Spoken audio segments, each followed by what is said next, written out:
saya di situ menjabat sebagai direktur ini sebuah perusahaan supaya selalu. Jadi sebenarnya teknologi pangan ini dikatakan di sini dia kemudian terkait dengan walaupun sebenarnya tempat penggunaannya kan sebelumnya diperbankan.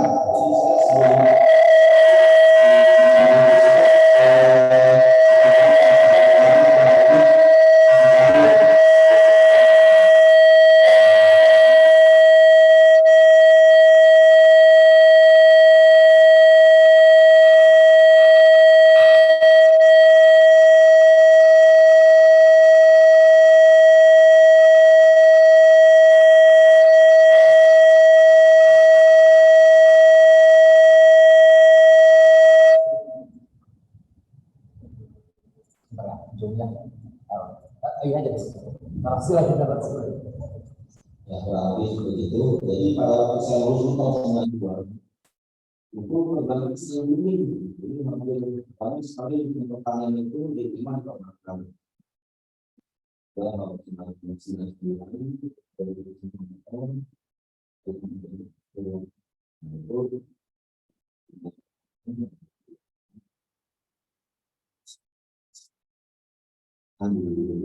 dulu, yang saya bulan dulu, bersama memberikan perusahaan sayur mandiri.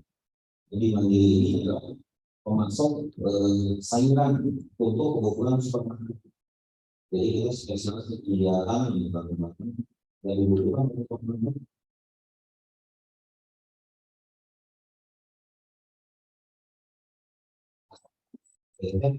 Ini dari Roma langsung di 900 kilo sampai ini muncul di Mas Pulau Layu kan. Teman-teman di situ kita semua kita kurang lebih yang kita usahakan. Jadi memang tujuannya nanti kita lihat dengan sejahtera. Nah, itu didirikan juga oleh ini THP juga. Kalau mungkin ada atau yang pernah tahu namanya KPM, nah itu adalah pendiri mandiri.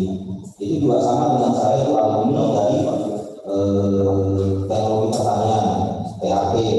Dulu masih Fakultas yang sekarang ini sudah PIP. Jadi kita sekilas di mandiri. Di mandiri, nah ini di mandiri di tahun 93 kita mulai dengan masuk supermarket Matahari, kemudian masuk Walmart. Nah ini coba saya cari googling nanti Walmart apa? Walmart itu adalah jaringan supermarket terbesar di dunia. Jadi, dulu itu pernah ada di Indonesia tahun 97, kemudian 98 dia hengkang. Kenapa? Karena ada kerusuhan dulu. Kalau pernah dengar sejarah di situ ada kerusuhan di Indonesia.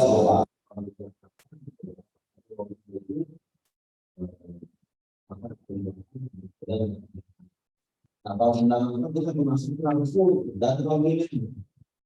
Nah, dan pemilih itu adalah supermarket terbesar di dunia setelah Dewa nomor 1 Carrefour dan itu membuat jaringan kemudian mereka mengoperasi hasil panen paham dan sekarang yang ada di Carrefour. Nah pada tahun 2007 lebih Carrefour itu lisensi dari Indonesia itu dibeli oleh Eropa Dunia. Jadi sekarang berubah menjadi harus bahasa dua dengan Carrefour itu kurang lebih kita senamakan sebagai Carrefour. 2013 kita mengubah nama dari CP menjadi PT lagi. Nah kita mengembangkan sampai sekarang dan saat ini kita hampir masuk market di Indonesia. Nah kemudian pada waktu pandemi kita punya kalau pandemi penting setiap diperbolehkan dikunjungi. Kemudian online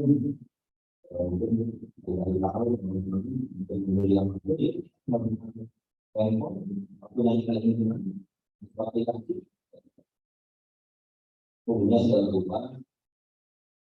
Jadi kita pun pada tahun ini masuk juga. Ini mungkin yang membangun kita dari tahun 2020 kita ini tahun 2021 kita itu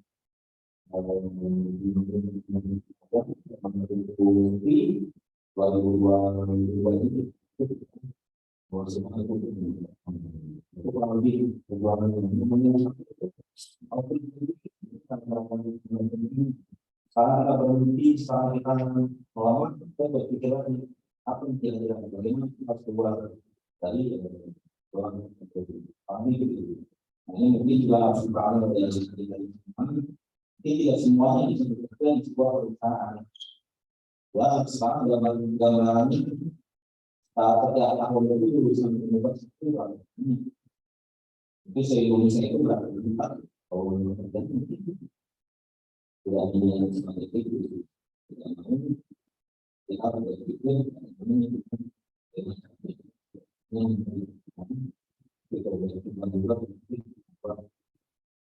karena promosi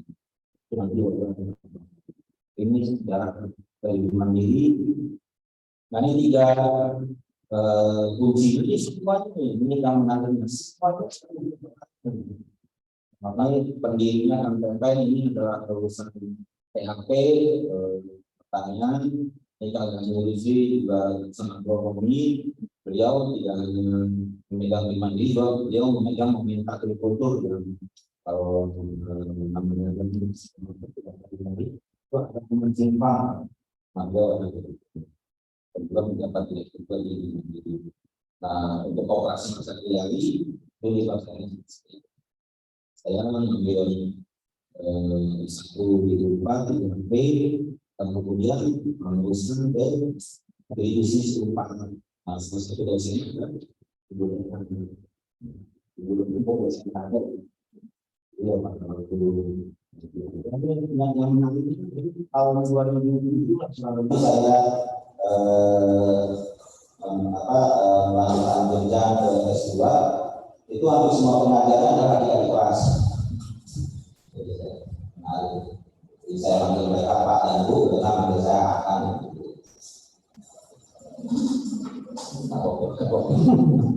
Nah ini customer kita atau supermarket kita masuk hampir semua ada. Takemas, Transmart, Carrefour, Ayon, JS, Lotte, Ramayana, Giant, Hero, Farmers, Market City, Alfa, Blue, Prestige, terus kan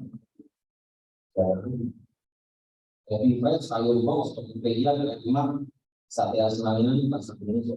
Jadi untuk mempertahankan usaha kita selalu membuka pasar-pasar baru.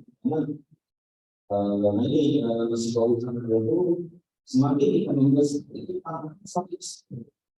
Jadi berbeda pada ketika memulai kita itu menutup pasar.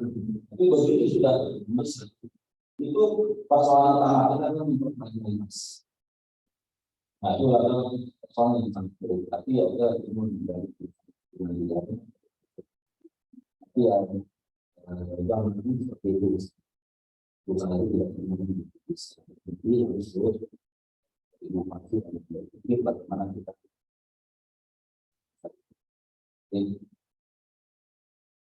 Nah ini kegiatan kita dari mulai pengumpulan sayuran, pemilahan, mendistribusikan dan sampai ke pasar.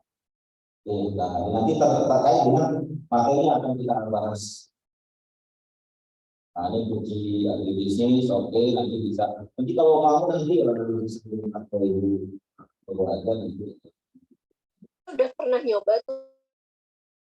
Ini prinsip dari usaha kita, ini supaya normal itu ada yang harus kita pegang kalau kita ingin timpul di dunia. Pengakuannya hanya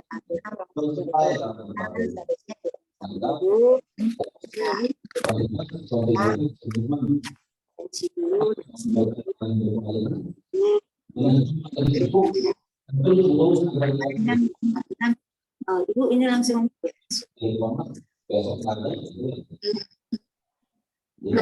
lagi. Yang terakhir komitmen menjadi perumahan sampai pasal. Jadi tiba-tiba agama ini kalau kita tahu komitmen yang itu berarti seperti sama dalam ini seperti guru pada saat ini.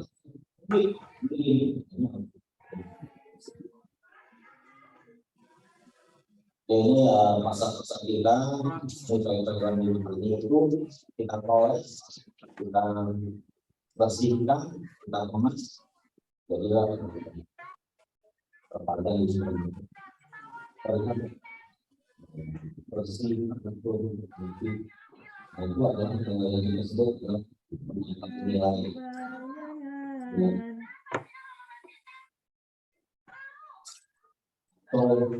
Yang mungkin menggunakan ini, jadi saya ingin menggunakan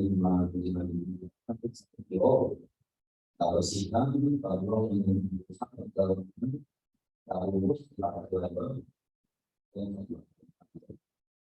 itu yang kita sebut penambahan pada suatu orang sehingga seperti itu menjadi mempunyai banyak nomor seperti orang tidak ada baru menjadi orang sih mana lebih jauh semua kita ini apa cuma orang ini maksimal itu kita pesannya menjadi orang ini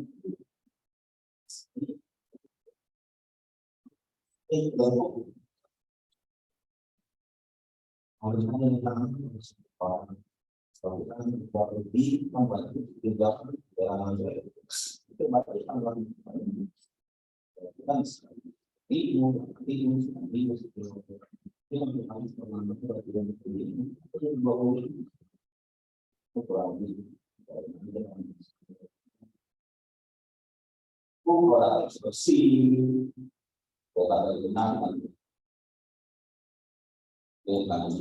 kita juga memberikan edukasi kepada customer. Jadi walaupun kita sudah memasuk barang-barang ke supermarket, kita juga memberikan edukasi. Wah ini gunanya apa, perlunya apa, wah kan hanya tahu mungkin masak brokoli. Nah ini mesti juga teknologi lain yang memberikan brokoli. Dalam brokoli itu kandungannya gunanya apa? Nah tapi dalam brokoli sekali antioksidan, itu hal-hal yang kita pelajari di ini kita berikan secara produk. Basic customer itu ternyata itu yang membuat brokoli menjadi sedikit ibu. Oke, nah kita masuk ke materi. Ini kita ambil dari yang kita tadi. Silakan kita bisa berdiskusi. Atau mungkin sih juga bisa melakukan satu ini yang kita pun harusnya selalu ini kan juga bisa jadi mati buat kita. Nanti kalau ada kunjungan juga yang boleh kita bisa lihat kunjungan bisa. Oke, teknik penanganan isu pertanian. Nah, apa sih tujuan kita untuk belajar penanganan isu pertanian? Semua ada tujuan dong. Mungkin untuk ini ada cuma sini pasti ada tujuan ini. Kita menjadi saya pernah saya nah saya itu kan menjadi tujuan itu sih kami belajar hal tujuan kita belajar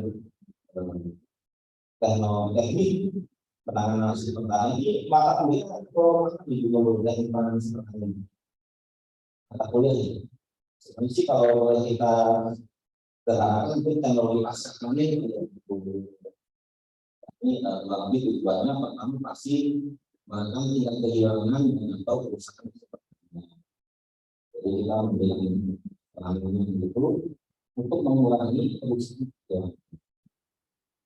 Karena kalau kesempatan ini banyak juga yang misalkan Roman itu sampai kan dalam seperti apa Roman itu?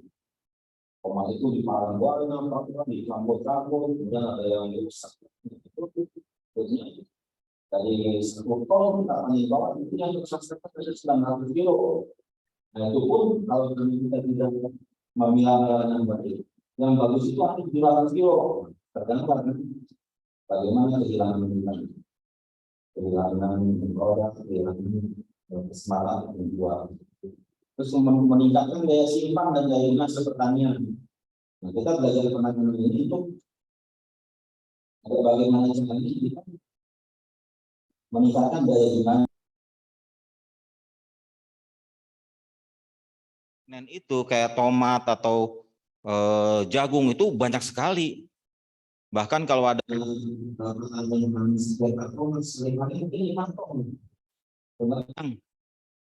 kalau kita memasarkan pada saat itu juga barang banjir pasti harganya juga ikut turun. Nah ini kan adik-adik pasti udah belajar ilmu ekonomi. Semester berapa nih Bu Nurul?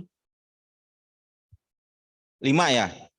Harusnya udah belajar ekonomi ya kayaknya. Jadi harga itu ditentukan oleh demand and supply. Jadi kalau produksi kita terlalu banyak, kita jual pada saat yang bersamaan, orang lain juga menjual pada saat bersamaan, apa yang terjadi? Harga pasti jatuh. Karena sifat produk pertanian itulah perishable, mudah rusak. Ini kalau nggak dijual sekarang, semakin turun. Jadi pasti berlomba-lomba untuk menjual. Tadinya harga pasaran 10.000, anggislah, baiklah 3.000 ge, asal semua gitu. Nah, bisa begitu akhirnya. Di pasar terjadi tawar-menawar seperti itu. Nah, kita belajar penanganan untuk bagaimana kita menyimpan, bagaimana kita meningkatkan daya guna. Yang ketiga, meningkatkan kualitas hasil pertanian. Nah, ini juga pada saat panen dan segala macam, itu juga kita harus memperhatikan teknik-teknik panen, tidak bisa sembarangan. Nanti kita juga bahas. Kemudian, nah ini ujung-ujungnya semua yang ilmu kita pelajari itu ujung-ujungnya adalah meningkatkan pendapatan dari hasil pertanian. Nah, kita belajar teknologi, kita belajar ilmu segala macam, pasti kan ujung-ujungnya adalah bagaimana hasil kita meningkat. Karena teknologi itu kan sesuatu cost yang harus kita bayar. Kalau kita tidak mendapatkan manfaat dari cost tersebut, berarti percuma. Nganaonan orang panen pakai kontainer, harganya sarua-sarua, katanya beli kontainer mahal. Nah kan nggak ada gunanya. Tapi dengan kita belajar teknologi, kita belajar teknik penanganan, itu kita berharap hasilnya itu bagus, nilai jualnya bagus, ujung-ujungnya pendapatan kita meningkat. Nah ini harus kita pelajari nih, ini tujuan yang harus kita pelajari sama-sama dan lain-lain lah banyak. Nah itu kenapa seperti itu? Nah ini kita lihat teknik penanganan hasil pertanian. Ini terdiri dari 2 bagian, teknik penanganan dan hasil pertanian itu sendiri. Jadi teknik penanganan gajah, kita harus tahu dong gajah itu seperti apa, baru kita bisa tangani kan begitu. Nah ini teknik penanganan hasil pertanian, kita harus tahu seperti apa hasil pertanian itu. Nah mungkin adik-adik mah pasti udah belajar lah, udah semester 5 ya, hasil pertanian seperti apa. Hasil pertanian itu sifatnya voluminous, susah bacanya naonnya. Voluminous and bulky, intinya mah volumenya itu besar, bulky, besar. Jadi sekali panen tuh banyak. Kayak misalkan jagung sekali panen mungkin tonan, puluhan ton. Tomat sekali panen sekian ton. Cabai keriting sekali panen 500 kilo. Nah itu bulky, itu banyak. Ya kecuali kalau memang dia taninya dikit-dikit, kita mah cuma nanam cabai 100 tangkal, 100 pohon, paling sekali panen juga 10 kilo, 20 kilo. Tapi hasilnya kan setara, dia juga nggak dapat hasil banyak. Tapi secara umum, hasil pertanian itu bulky. Kedua, mudah rusak atau perishable. Nah ini yang mesti kita pelajari, mesti kita dalami. bahwa hasil pertanian itu mudah rusak. Nah, ini orang-orang tekmang mah pasti hafal banget nih bagaimana sifat dari hasil pertanian itu. Ini kata-kata yang sampai sekarang pun masih melekat sama saya nih, bagaimana itunya. Nah, ini buku-bukunya masih yang lama nggak kayak kira-kira ya? Pernah belajar buku yang pengarangnya Bakel, Ilmu Pangan? Masih ada nggak Bu Nurul ya? Waduh, itu buku wajib banget itu dulu kita pelajari itu. Coba cari deh. Tanya sama Bapak, Ilmu Pangan, karangan Bakel. Waduh, itu buku yang kita pakai dari semester pertama sampai semester akhir itu pasti ada kaitannya ke situ. Waduh, dulu buku termasuk buku wajib lah. Nah, terus daya tawar produknya itu relatif rendah. Beda ya, kita panen tomat itu mungkin harganya cuma 2.000, 3.000 gitu. Beda kalau misalkan kita panen barang lain gitu. Atau menghasilkan misalkan minyak bumi kan sekali apa, wah itu dolar. Tapi kalau produk pertanian panennya itu daya tawarnya relatif rendah. Nah, ini mesti kita kasih, yaitu tadi kita kasih polesan, kita kasih penanganan, teknik segala macam agar nilainya jadi bertambah. Tidak seragam. Nah, ini hasil pertanian itu bukan hasil pabrik, jadi pasti tidak seragam. Itu sudah pasti. Tomat itu nih, saya senang banget contohnya tomat, memang karena cukup banyak pemakaian tomat itu ya. Nah, ini kayak ini timun. Ini kita buat seragam, ini kesannya seragam ya. Seragam, rata, gitu. Bagus ngelihatnya gitu. Tapi pada saat panen ini macam-macam. Ada yang besar, ada yang lonjong, ada yang apa, ada yang meringkel. Gitu. Tidak seragam, nggak ada yang seragam seperti ini. Kita buat penanganan agar seragam. Ini harganya jadi beda. Ini timun sekarang cuma 3.000, 2.000. Dengan begini kita kasih label, kasih keterangan 15.000. Nah, kurang lebih seperti itu. Kenapa kita mesti mempelajari teknik penanganan. Nah, ketergantungan pada alam. Hasil pertanian sangat tergantung pada alam. Pada saat musim kemarau berbeda, pada saat musim hujan berbeda, itu sangat tergantung. Nah, sekarang ini udah mulai masuk musim hujan nih. Hampir setiap hari hujan di Lembang. Nah, ini pengaruh pada hasil pertanian. Brokoli yang tadinya banyak pada menjelang musim hujan, tiba-tiba jadi susah. Kenapa? Hujan itu membuat brokoli itu menjadi rentan terhadap kebusukan, kerusakan biologis. Itu ada macam-macam kerusakan. Karena dia diguyur hujan terus, disitulah sumber penyakit. Nah, pada saat musim hujan itu pasti kena penyakit, pada saat musim kemarau kena hama. Ayawe, iya masalah musim kemarau masalah, musim hujan masalah. Nah, itu Kang Adi ya. Jadi kalau mau belajar lebih dalam nanti ke Kang Adi nih. Beliau ahli pestisida. Beliau sangat lama di Syngenta. Jadi mungkin nanti juga bisa nih kasih gambaran Kang Adi pestisida itu seperti apa. Nah, orang-orang pestisida itu di pertanian juga mereka membentuk grup, nama grupnya itu racuners. Karena memang pestisida itu racun ya. Tapi ini hanya sebuah istilah aja, bukan berarti ingin meracuni, tidak. Jadi pestisida pun harus ada tekniknya, Kang Adinya, tidak bisa asal sembarangan. Kemudian musiman. Hasil pertanian itu rata-rata musiman, terutama buah-buahan. Nah, ini sekarang nih udah mulai nih masuk musim, coba musim apa nih sekarang menjelang akhir tahun? Musim hujannya, ini pasti ya mah. Buah-buahan naon yang biasa menjelang akhir tahun pasti banyak. Mangga nih udah mulai nih sebentar lagi, segala macam mangga sudah mulai ada. Kemudian nggak lama kemudian rambutan, musiman. Pada pertengahan tahun kemarin nggak ada itu. Tapi sebenarnya di agronomi itu juga belajar teknik bagaimana membuahkan buah-buahannya di luar musim. Ada caranya. Jadi itu juga dipelajari juga agar pada saat orang nggak musim mangga, orang mah ya mangga gitu. Tentu harganya berbeda karena pada saat bulan April sampai Juli itu harga mangga bisa 3-4 kali lipat karena jarang. Orang pasti ingin sekali merasakan mangga pada saat itu. Nah, yang ketujuh, yang terakhir itu memiliki banyak substitusi pengganti. Nggak ada tomat, ada yang lain. nggak ada cabai keriting, ada cabai merah. Nggak ada cabai merah, ada cabai rawit. Nggak ada cabai rawit, ya ada bon cabai yang gampang, paling mudah. Banyak substitusinya gitu. Apalagi sekarang dengan pengetahuan dari adik-adik semua Tekpang. Nah ini pola pikir kita di Tekpang itu harusnya luas banget. Dulu ini saya seling-seling sedikit ya, nggak apa-apa ya. Saya dulu kuliah itu mengambil jurusan teknologi hasil pertanian cuma karena ada kata teknologi. Jadi pengen masuk, saya SMA di Jakarta, pengen kuliah di Bandung, tapi nggak berani masuk ITB. Di Sipenmaru dulu tuh ngambil Unpad. Di Unpad saya cari itu apa gitu. Orang mah dari IPA, siapa ini yang teknologi? Yang ada teknologi hasil pertanian, ya udah ambil gitu. Dan lulus. Nah terus udah lulus, lihat-lihat lagi kakak-kakak kelas. Nah iya THP belajarna. Lamun teu peuyeum tahu tempe eta we belajarna. Nggak tahu sekarang saya udah macam-macam ya bener ya. Kalau dulu mah peuyeum we jeung peuyeum tape tempe. Nah, kemudian ya saya datangi dosen wali saya. Dulu dosen wali saya itu Ibu Imas Setiasih. Beliau udah pensiun kali ya? Atau masih? Udah pensiun.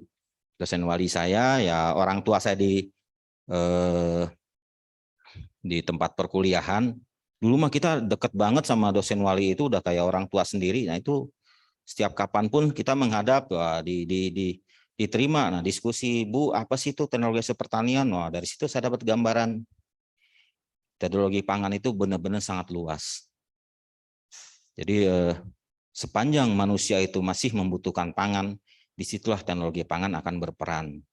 Nah di sini kita harus mencoba mendobrak bahwa teknologi pangan itu tidak hanya melulu hanya itu tertentu saja. Dulu waktu zaman saya puyem di, tapedi, tidak, banyak sekali. Bahkan teknologi pangan sudah berkembang, tidak hanya mengurusi makanan. Karena kan waktu 10 tahun yang lalu itu ada F3, food, fuel, feed. Nah sekarang mungkin udah berbeda lagi. Dulu tidak hanya mengurusi masalah pangan, tapi dari makanan pun bisa menjadi bahan bakar. Dari makanan pun bisa menjadi makanan ternak. Itu yang paling penting. Karena sekarang sudah mulai orang krisis bahan makanan untuk ternak, feed. Karena kalau bahan makanan ternak itu sudah mulai menipis, rumput sudah mulai berkurang, kebayangkan sapi udah mulai susah ditanamnya. Ya, oke lah kita bisa memelihara sapi, tapi pasti harganya mahal. Terus belum lagi produk turunannya. Sapi itu kan produk turunan banyak sekali. Ada susunya, ada kejunya, ada apa, wah banyak. Nah itu yang menguasai orang-orang teknologi pangan. Kalau saya mah kebetulan cukup berhenti jadi tukang sayur. Nah ini adik-adiknya masih punya banyak kesempatan untuk menjadi ahli Tekpang di masa depan. Nah ini banyak sekali manfaatnya. Oke Kang Adi. Nah ini kerusakan hasil sayuran. Nah kita sudah belajar karakteristik hasil pertanian. Apa sih kerusakannya yang biasa terjadi? Biasanya kerusakan itu cuma digolongkan ada 3, mekanis, patologis, fisiologis. Kerusakan karena mekanis, jadi kalau panen itu sembarangan, dialung-alungkan, dilempar-lemparin, ini kecampur bahasa Sunda ya, walaupun saya tidak Sunda, tapi karena udah 20 tahun di Lembang, jadi jeung petani, bahasanya itu kecampur-campur terus. Ya. Tapi ya rata-rata ngerti ya bahasa Sunda ya, atau semua Sunda enggak juga pasti kan, macam-macam. Jadi panen itu dilempar-lemparin, ambil. Nah itu kerusakan mekanis. Akibatnya apa? Kembali dari contohnya tomat, panen, tak panen. Nah kemudian ada produk karena benturan terhadap sesama tomat itu jadi genjur, lembek. Nah kalau lembek itu ya pasti udah tersingkir, jadi udah tidak masuk kualitas A, kualitas B atau C. Akibatnya harganya turun. Misalkan tomat itu harganya yang A itu 7.000, yang B-nya mungkin 5.000, yang C-nya mungkin 2.000. Nah itu karena penanganan, perlakuan. Nah itu kerusakan mekanis.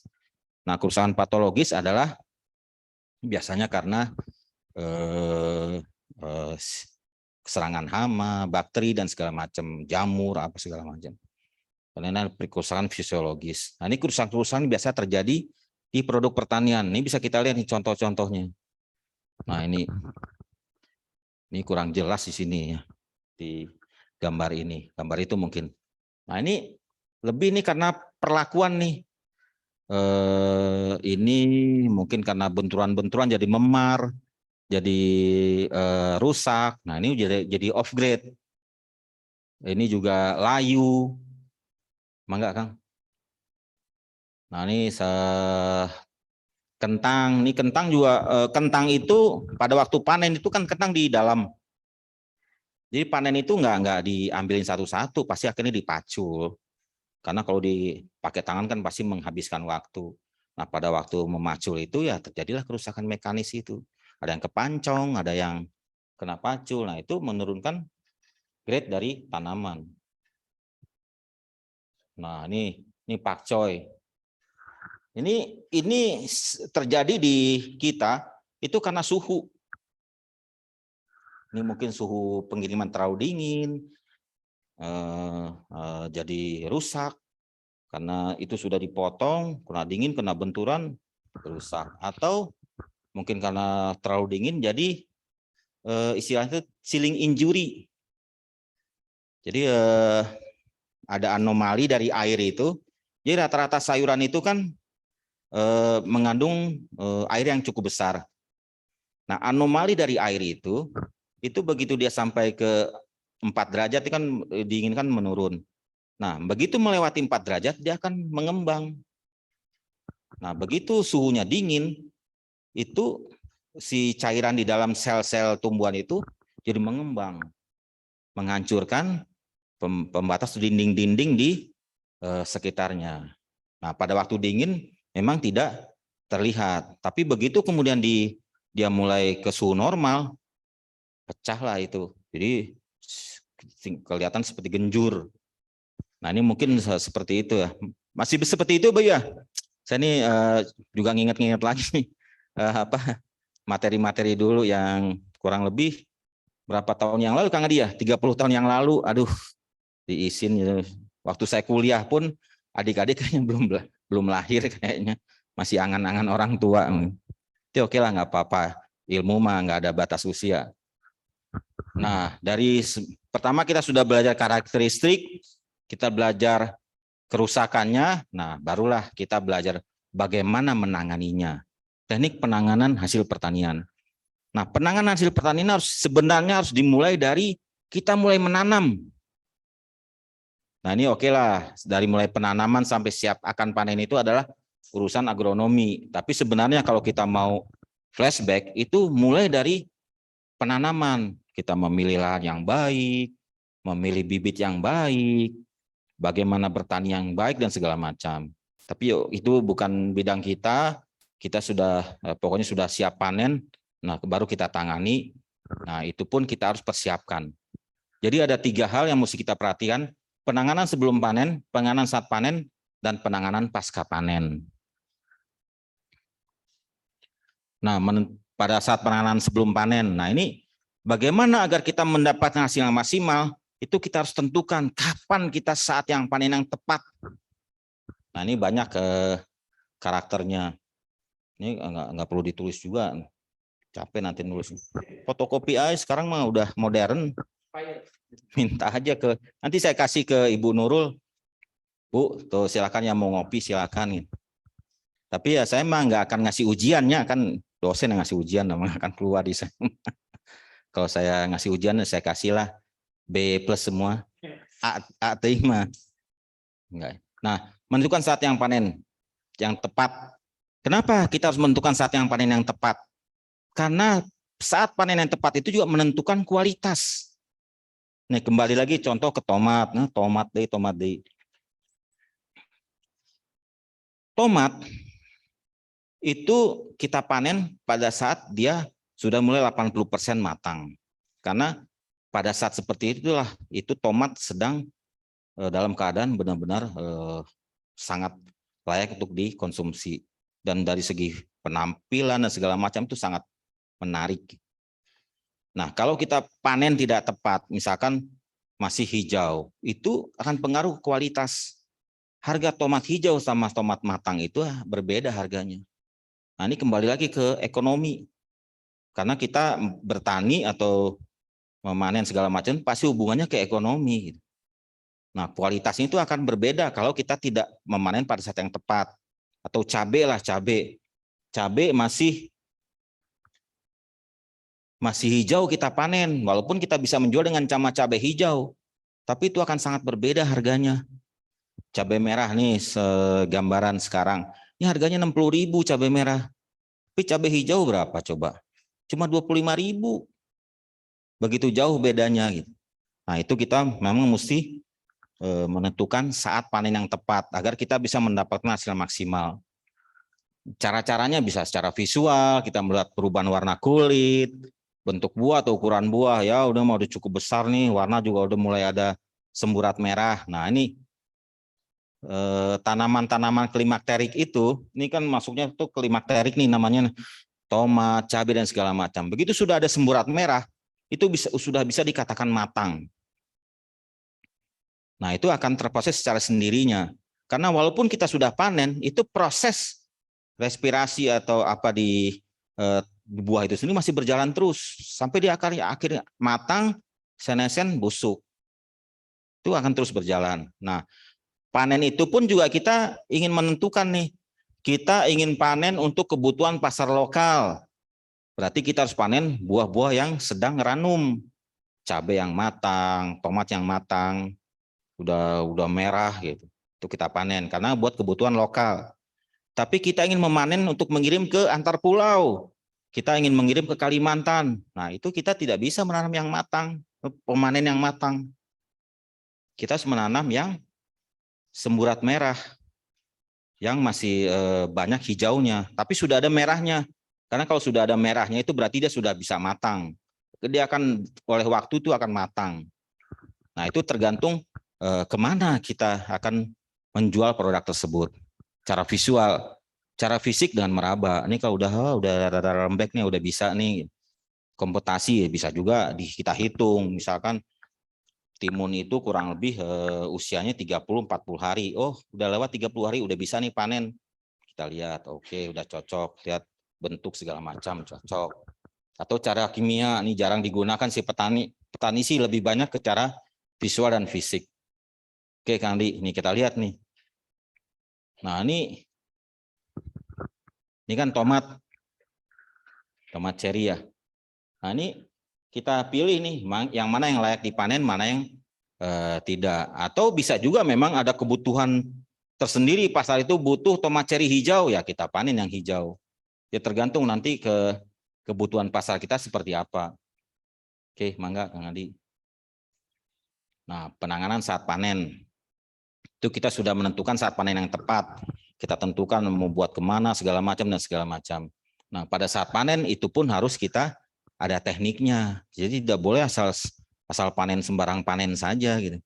Tomat itu kita harus ada wadahnya, karena nanti mungkin sembarangan ya, jadi nggak baik lah, terbentur apa segala macam. Nah, lakukan persiapan panen dengan baik. Alat yang dibutuhkan wadah-wadah panen, tenaga kerja yang terampil. Kenapa kita perlu tenaga kerja yang terampil? Karena kalau dia sembarangan panen juga itu akan menentukan kualitas hasil panen yang kita hasilkan. Jadi kalau dia tidak terampil, wah cepet lempar, yang ada mungkin setengahnya genjur, udah off grade, udah harga udah rendah. Nah, pada saat panen hindari kerusakan dengan melakukan panen secara hati-hati, memperhatikan bagian tanaman yang dipanen. Gunakan wadah yang sesuai. Tidak terlalu banyak melakukan pemindahan wadah. Nah, ini juga prinsip kita di Bimandiri itu, pada saat panen itu biasanya kita ke petani itu kasih wadah. Biar dia panen masuk ke wadah itu, disortir langsung ke wadah itu, dikirim ke kita, itu udah kita bersihkan langsung dikemas. Jadi udah nggak banyak pindah-pindah. Kenapa seperti itu? Pemindahan wadah pasti ada permindahan gerakan. Pindah, lempar, atau dipegang atau apa, itu pengaruh itu. Pelemparan akan mempengaruhi tekstur dari si buah-buahan tersebut atau sayuran tersebut. Atau memegang itu mungkin dia sudah mentransfer bibit penyakit di tangan itu. Jadi kalau yang bagusnya sih memang itu pakai sarung tangan semua, tapi ya di petani mana ada sarung tangan, nah ini pakai tangan semua. Nah itu karena kita tidak tahu kebersihan tangan segala macam, maka diusahakan pembinaan wadah itu tidak banyak. Itu juga untuk menghindari kerusakan-kerusakan. Nah, pisahkan bagian yang baik dan kurang baik. Kenapa? Karena bagian yang terkontaminasi sama yang kontaminasi kalau kita satukan, jangan-jangan yang baik pun akan terkontaminasi. Nah, itu akan buruk buat hasil pertanian itu sendiri. Nah, kita lihat nih, mangga Bang Adi. Nah, ini kan panennya hati-hati dipegang. Aduh, siga emas wae dah padahal mah. Mang ini emas hijaunya. Nah, brokoli dipotong, dipanen. Nah, petani mah difoto mah seuri we nya, ketawa, bahagia. Hasilnya bagus sih, tapi hidup nama teuing nya. Begitu harga jelek mah perih we nu aya. Cerik, tapi ya dalam kesehariannya petani itu selalu bahagia. Nah, ini yang mungkin kita mesti apresiasi kepada petani. Ini kalau teman adik-adik pernah dengar sajak Usmar Ismail, coba googling. Sekarang kan gampang, ada apa-apa cari googling. Usmar Ismail itu sajaknya ada yang sangat menyentuh hati saya, dan mungkin para yang apresiasi dari petani itu malu kita kepada petani. Kenapa? Karena petani lah kebanyakan yang mensubsidi kita. Petani itu hidupnya begitu-begitu aja. Kita yang mendapatkan hasil dan mereka. Coba petani mana nanam siang malam apa segala macam. Begitu hasilnya dia cukup bahagia dengan harga sebesar itu. Padahal nah ini kadang-kadang kita juga gila, dari petani 3.000 orang jual 10.000 kasih pisan gitunya. Tapi ya itulah namanya ekonomi ya. Nah di sini mungkin kemitraan perlu kita lakukan dengan para petani agar mereka terangkat. Ya, mangga Kang Adi. Nah, ini ada yang dipanennya semua seperti itu. Nah, kita sarankan mereka memakai wadah. Karena dengan wadah itu menghindari benturan, menghindari kerusakan. Mangga Kang Adi. Nah, ini kan kalau yang tradisional kan wah dari gunung dimasukin ke karung. Jadi satu motor itu wah udah berapa karung itu. Karena tidak bisa disalahkan juga ya. Karena untuk mengangkut ini juga perlu yang namanya distribution cost distribusi, cost panen. Jadi karena mereka rata-rata di gunung, ini ongkos ini nih bisa dihitung nih mungkin apakah 200 perak 1 kilo, 500 perak sekilo itu ada harganya.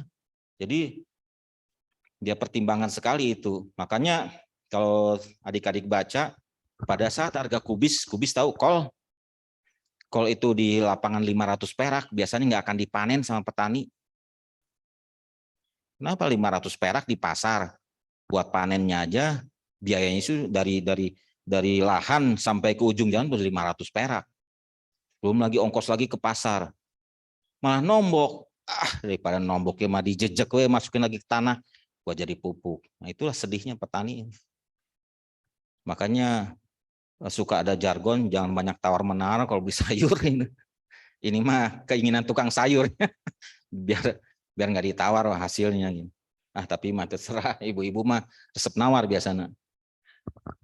Nah ini daripada kita begini, kita sarankan mereka memakai wadah-wadah. Nah ini juga walaupun sudah dikasih tempat mobil, tapi tetap di plastik nih sembarangan. Nah ini beresiko nih terkena benturan. Ini kalau udah benturan, gadget itu udah jatuh kualitasnya. Oke, mangga. Nah, setelah dipanen sampai ke gudang, nah kita ada lagi penanganan pasca panen. Memang panjangnya kalau kita ceritakan dari awal sampai akhir itu panjang sekali penanganannya. Tapi ya demi mendapatkan nilai tambah ya itu harus kita jalani. Nah, penanganan pasca panen ada grading, ada pengemasan dan pelabelan, ada penyimpanan, ada pengangkutan dan pendistribusian. Nah, grading itu pemilihan berdasarkan kualitas. Jadi begitu panen tomat yang 1 ton itu dipilah-pilah mana yang besar, mana yang agak besar, mana yang agak kecil, mana. Nah, itu kita pilah-pilah berdasarkan pasar. Oh, supermarket kelas A nih yang gede-gede, menengah, oh ini cukup yang ini. Oh ini buat pasar becek, oh iya. Yang C juga cukup, karena biasanya ibu-ibu yang penting kayak tomat gitu. Nggak peduli mau besar mau kecil gitu. Penting kayak tomat dipakai buat bikin sambal. Jadi kalau di pasar becek itu justru yang laku itulah tomat-tomat kecil. Kenapa harganya jatuh jadi murah kesannya gitu. Bang, sabra iji 500. Nah, murah kan ambil 2 biji. Padahal mah kalau kita kiloin jadi mungkin jatuhnya mahal gitu. Tapi itulah teknik-teknik penjualan. Pemilihan kriteria kualitas tergantung permintaan pasar. Nah, itu tadi saya kasih gambaran pasar mana yang kita tuju. Memberikan nilai lebih untuk kualitas yang lebih baik. Jadi kualitas yang baik itu pasti harganya lebih baik. Jadi tomat yang besar dan seragam itu harganya akan lebih baik dibandingkan sama tomat yang ya macam-macam lah, ya kayak gini lah. Ini kan kalau seragam apa segala macam tuh harga jadi beda gitu.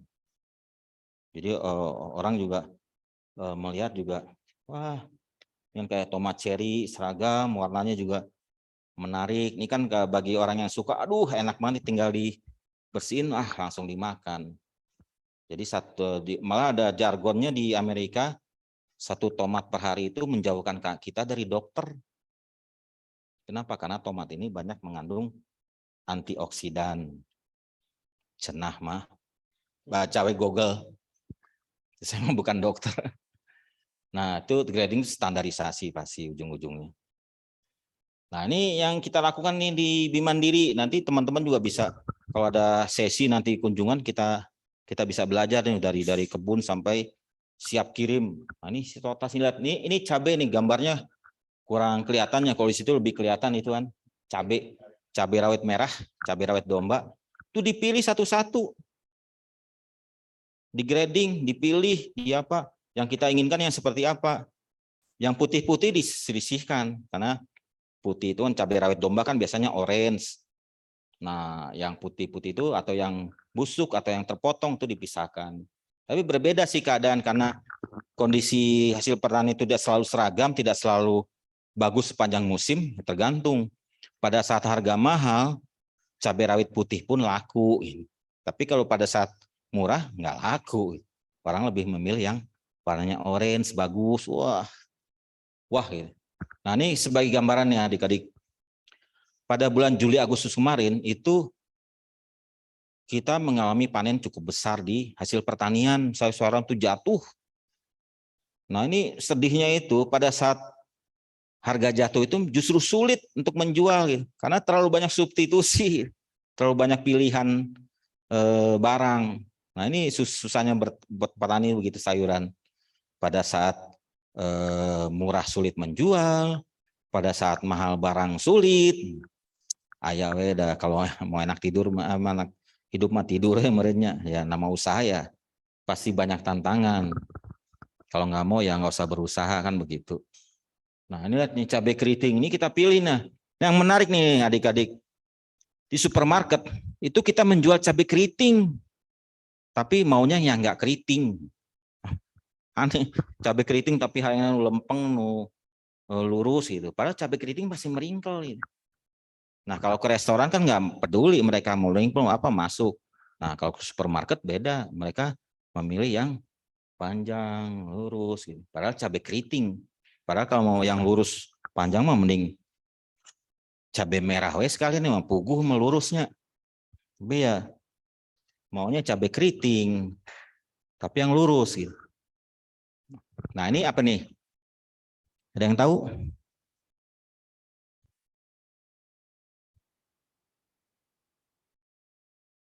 Bentuk-bentuknya kayak kacang, butternut, bukan butternut, labu madu. Labu madu ini pada waktu awal-awal baru muncul itu waduh harganya edan 1 kilo itu bisa 50.000, 100.000. Nah kemudian didatangkan bibitnya bisa ditanam di Indonesia, ya sekarang harganya sudah mulai 20.000-an, 10.000-an. Jadi ya kita dulu cuma nginjem ngeliat labu madu, aduh sekarang mah bebas kita bisa beli cukup murah.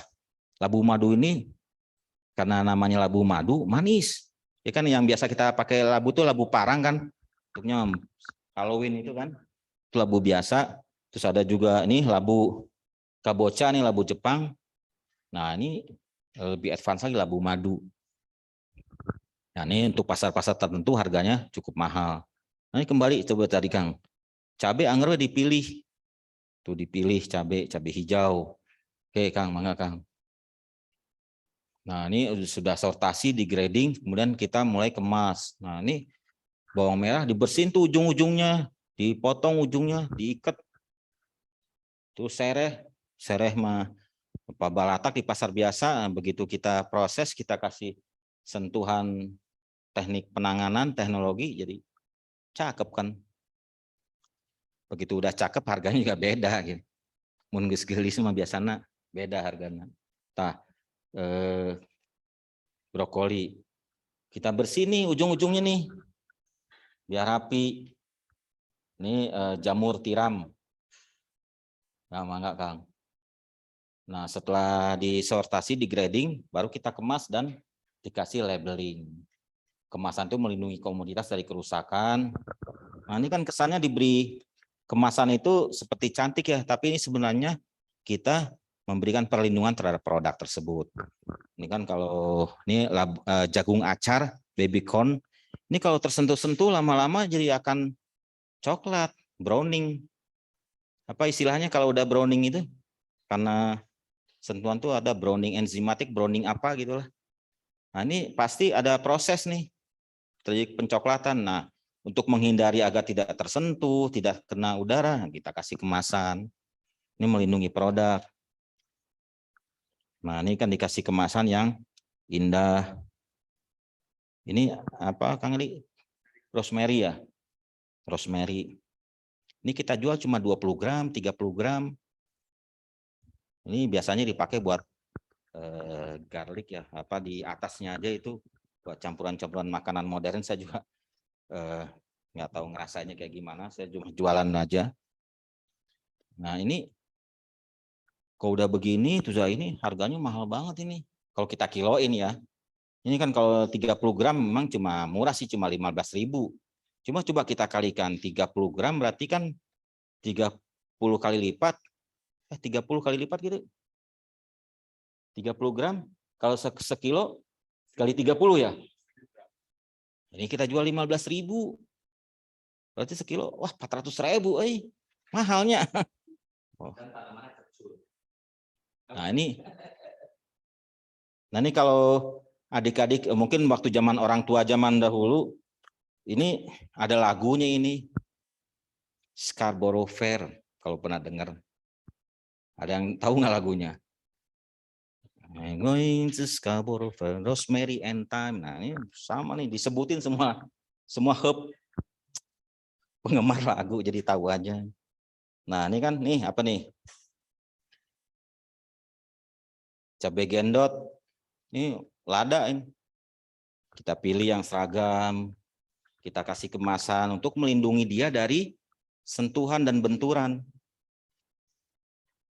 Buncis, boleh dikasih kemasan, dikasih label. Nah ini labeling ini fungsinya selain memberikan branding, di situ disebutkan untuk memberikan branding, juga untuk memberi keterangan. Oh ini yang namanya ubi cilembu, naturally ground ya, kata-kata yang ini aja lah yang kira-kira menarik itu. Naturally ground berarti ditumbuhkan dengan cara alami, pestisidanya kurang, kasih bahasa-bahasa Jepang. Oh jadi kesannya jadi produk Jepang, padahal mau ubi dari Cilembu, Tanjung Sari. Nah kurang lebih begitu. Nah itu fungsi pelabelan juga menerangkan jenis produk. Nanti kita lihat nih, ada label-label yang menerangkan produk. Nah ini area sortasi grading kita, dipilih tuh sayuran, terus dikemas, di wrapping, terus dibagikan, ini udah siap kirim. Nah ini kan dari proses pengemasan nih, dari kangkung, panen, udah dikemas, nah jadi kayak begitu gitu. Jadi kan pada waktu panen kan waduh, banyak akar, jelek begitu, nah udah dibersihkan, nah udah bagus kan. Tunggu sebentar kan. Nah, ini kan kayak kangkung, bayam, dikasih label, terus mangga. Nah, ini kentang, dipanen, masih kotor, terus dicuci, dikasih kemasan, jadi deh berbeda. Terus Kang, nah, ini brokoli, dikasih wrapping. Nah, wrapping ini fungsinya untuk bukan hanya untuk melindungi, juga untuk ini plastik ini ada porinya. Jadi dia tetap bernafas. Jadi semua produk hasil pertanian ini, walaupun dia sudah dipanen, itu masih terus bernafas, respirasi. Nah, ini kalau kita tidak kasih mereka ruang untuk respirasi, ya pasti akan terjadi pembusukan nanti. Terus enggak, Kang? Nah, ini kasih labeling. Ini kan ada juga nih sayur-sayur di campur-campur diracik jadi sayur asem gitu. Nah, ini sekarang kita udah jualan sayur asem, sayur segala macam yang sudah siap olah, RTC, ready to cook. Jadi yang nggak bisa masak pun udah bisa masak sekarang. Karena udah ada caranya di situ, campurkan ini, tambahkan ini, bumbunya pun dikasih. Nah, ini pada waktu bulan puasa laku banget. Karena orang pada waktu sahur kan pasti pengen tuh ada sayuran seger anget-anget. Nah, ini mah selesai 15 menit. Nah, ini langkah-langkah kita untuk berpikir bagaimana ya jualan sayuran biasa cuma begini-begini nilainya, kita coba olah beda segala macam. Nah, ini di wrapping. Nah, ini kasih labelan terus kan dikasih label. Nah, ini herb tadi ini macam-macam. Nah, ini sambal nih. Ini tadi yang ada RTC ready to cook, jadi sayur asem, sayur sop, sayur capcay, makaroni, brokoli cah kangkung, bakwan sayur, macam-macam lah. Ada 16 varian. Nah, kita juga buat nih yang namanya sambal. Karena kita ini supplier sayuran, tidak menjual produk matang, jadi kita membuat produk siap olah gitu. Nah, ini sambal siap ulek. Jadi sambal terasi, sambal dabu-dabu, sambal apa. Nah, ini juga pengembangan dari ilmu-ilmu yang adik-adik pelajari di bangku kuliah. Ini dabu-dabu itu apa saja sih ininya? Ya udah kita siapkan. Nah, kita kasih petunjuk. Jadi yang ingin memasak dabu-dabu, sambal dabu-dabu bisa karena ada petunjuknya di situ. Nah, ini ada 14 varian yang kita buat, sambal mata, sambal apa segala macam, sambal terasi juga ada, sambal bacang. Nah, ini pengembangan. Nah, ini ada juga varian di sini, ada namanya kalau waktu COVID itu kita kan pada waktu COVID itu selalu berpikir bagaimana meningkatkan daya tahan tubuh. Nah, itu salah satu caranya itu adalah meminum wedang, rempah-rempah. Nah, kita buat tuh ramuannya. Kita namakan dulu, ada macam-macam sih, ada empon-empon ya, ada aneka rempah, ada apa. Nah, itu pada waktu COVID pertama tuh wah larisnya minta ampun. Nah, itu juga kemampuan kita membaca situasi. Nah, sama seperti pada waktu tahun ini ternyata online yang menjamur ya, wayahna kita masuk ke jalur online, kalau enggak ya tersingkir dari dunia persaingan, kurang lebih seperti itu. Nah, itu yang tadi herb itu macam-macam, ada oregano, marjoram, thyme, rosemary, and thyme. Jadi kayak lagu. Nah, ini baby sawi. Padahal bukan sawi kecil atau apa gitu. Sawi yang sudah off grade kita kecilin. Jadi sawinya asalnya gede-gede jadi kecil-kecil, kita jual dengan nama baby sawi. Nah, itu mah cuma memanfaatkan barang-barang sisa, melinjo, kangkung, terus mangga kang. Ini talas salju dari Sumedang. Nah, ini pelebelan. Ya, mangga kang. Nah, ini tempat-tempat penyimpanan ya, tergantung kita mau mengirim kemana. Karena kita mengirim ke supermarket yang saat itu juga mereka pakai, kita tidak mengirim pakai dus, kita kirim pakai kontainer karena mereka udah langsung dipindahkan, langsung dipajang. Tapi mungkin kalau keluar pulau ya beda lagi, kita kirim pakai dus dan segala macam. Ini tergantung penyimpanan itu gunanya mau kemana. tujuannya mau kemana. Nah, ini pasar tradisional seperti ini nih. Nah, nih kita lihat nih. Cukup dibungkus kertas koran, kirim ke pasar. Jadi beda. Beda kan sama tadi kita kemas bagus gitu. Nah, pasar tradisional seperti ini. Nah, ini kan rentan terhadap benturan. Cuma kalau memang enaknya di pasar tradisional ibu-ibu itu kan cenderung harga murah kan. Wah, penting udah harga murah gitu ditawar keneh gitu. Pokoknya kumacarana kalau nggak bisa nawar berarti udah nggak puas aja deh pokoknya. Berapa ya 5.000, bisa tuh 2.000. Aduh, nawar juga tuh nggak tanggung. Kadang-kadang juga ngenes gitu. 5.000, Pak, Bu, biasa 2.000 mang. Aduh. Tapi ya mungkin karena terdesak, karena perishable kayak gitu ya udahlah. 10 kilonya Bu ini. Kurang lebih kayak gitu. Jadi ya nego-nego langsung. Nah, itu tapi ya mungkin itu yang disukai ya. Nah, ada juga memang karena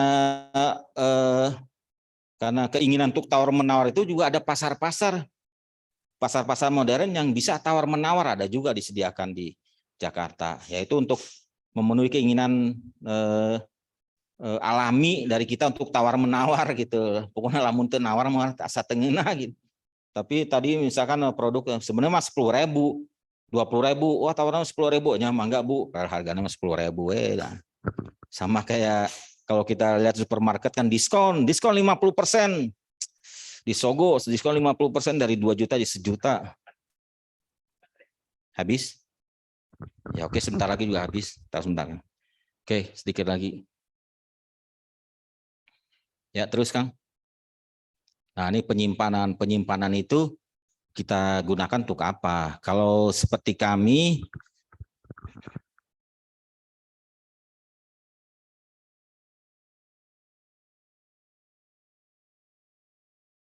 langsung dipasarkan, penyimpanan kurang banyak kita lakukan. Tapi untuk produk-produk tertentu kita lakukan penyimpanan. Seperti kentang, kita tuh nggak mungkin beli kentang cuma 100 kilo, 200 kilo, itu tetap mesti membeli tonan. Kita beli untuk kebutuhan 1 minggu, 2 minggu, agar pertama supaya terjamin, barang selalu tersedia. Nah, memang tergantung macam-macam. Dengan memperpanjang kegunaan, menampung produk yang melimpah. Nah, kadang-kadang seperti cabai sekali panen. Cabai nih, wah, biar kemarin kita beli 50.000. Hari ini panen banyak, si petani nawarin 25.000. Ya terpaksa kita beli banyak nih, udah beli banyak aja buat kebutuhan 3 harian. Nah, kita simpan itu untuk menampung produk yang berlimpah. Jadi penyimpanan juga ada macam-macam lagi. Menyediakan komoditas dalam waktu tertentu. Ini misalnya untuk brokoli, karena kita tidak pasti panennya, pada saat panen banyak kita ambil. Agar setiap ada order, kita selalu menyediakan barang. Seperti tadi kita komitmen tadi, untuk menyediakan barang setiap saat. Terus membantu dalam proses pemasaran, mempertahankan kualitas, meningkatkan keuntungan. Ujung-ujungnya pasti ke sini. Meningkatkan nilai lebih. Meningkatkan pendapatan. Nah, kalau repot-repot barijing harga murah, nah naonan gitu. Udah pasti kita berupaya untuk mendapatkan lebih, kan begitu kurang lebih. Pastilah itu mah harkatnya begitu. Oke Kang, penyimpanan. Nah ini kita juga belajar pasti ya, bahwa tanaman hasil pertanian itu kan masih tumbuh walaupun sudah dipanen. Masih respirasi, masih pematangan dan segala macam. Nah ini penyimpanan juga untuk menekan atau mengendalikan respirasi. Nah bagaimana kita menyimpannya, di suhu berapa, itu ada ilmu-ilmunya. Nah memang kalau untuk sayuran itu kita tidak boleh menyimpan dalam suhu yang terlalu dingin. Nah kita pakai itu kurang lebih 10-12 derajat lah, agar dia tetap segar, masa shelf life-nya masih panjang, tapi tidak mengalami kerusakan yang kita sebut tadi chilling injury itu. Karena begitu dia dingin udah rusak. Terus mencegah serangan penyakit, karena kalau kita simpan itu di tempat tertentu, ya serangan penyakit kita coba cegah. Mencegah perubahan yang tidak diinginkan. Yaitu tadi karena hasil pertanian yang selalu akan berproses, masih tumbuh terus. Nah, ini faktor yang berpengaruh pasti banyak sih. Ada perlakuan sebelum panen, penanganan panen, pre-cooling. Nah, pre-cooling ini biasanya kita lakukan kalau kita memakai suatu sistem yang kita namakan cold chain management.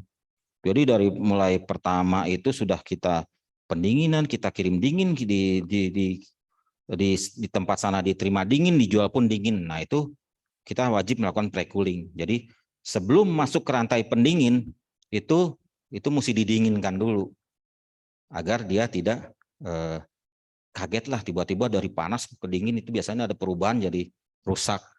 Nah, kebersihan juga menjadi faktor penting dalam penyimpanan. Kalau barang-barang tidak bersih pasti ya bisa terkontaminasi lah, dan tingkat kematangan. Oke, nah ini biasanya, nah ini kita pakai kalau untuk yang barang-barang yang perlu kita simpan dingin, kita pakai chiller. Kalau tidak, nah ini kita atur nih suhunya, kelembapannya untuk agar si barang tersebut lebih awet. Terus, nah kalau yang tidak perlu pendingin ya kita simpan di dalam gudang kering. Tapi tetap kita perhatikan kelembapannya. Ini ada sirkulasi udara, dia nggak boleh lembab tetap. Walaupun kering dia tidak boleh lembab. Kalau lembab itu pasti mengundang penyakit, bakteri dan segala macam. Oke, terus Kang. Nah, kita pengangkutan. Nah, pengangkutannya juga kita lihat kemana pasar kita, ke Jakarta kah, ke Kalimantan kah, itu berbeda-beda pengangkutannya. Tapi ya karena kita sudah mulai antar kota, biasanya kita sudah mulai memakai kendaraan-kendaraan pendingin. Kendaraan pendingin itu bukan berarti kendaraan yang dingin ya, tapi kita atur suhunya itu stabil, cukup dingin walaupun di Jakarta panas, tetap kita atur 10-15 derajat terus di situ. Agar itu juga kita dapatkan dari pengalaman, juga dari buku-buku. Oh, kalau waktu itu kita set 5 derajat, malah banyak rusak nih. Kenapa? Karena malah jadi layu atau jadi kering atau apa gitu. Nah, kita patok itu 10-15 derajat. Nah, itu mungkin di ilmu-ilmu bisa kita pelajari itu kenapa harus sebesar itu. Oke. Nah, ini barang-barang yang sudah dikemas, dibagikan, proses muat. Nah, ini kita tata barangnya, barang yang lunak dengan yang lunak, yang keras dengan yang keras. Terus Kang, nah kita kirim ke tujuan dengan kendaraan-kendaraan yang berpendingin semua. Itu gunanya agar suhu itu tetap stabil walaupun dalam proses pengangkutan. Oke, demikian sekilas yang kita lakukan di teknik penanganan hasil pertanian. Nah, saya harapkan adik-adik bisa memahami dan kalau bisa ya kita diskusi. Boleh bertanya bebas apapun, mudah-mudahan bisa kita jawab. Terima kasih. Assalamualaikum warahmatullahi wabarakatuh.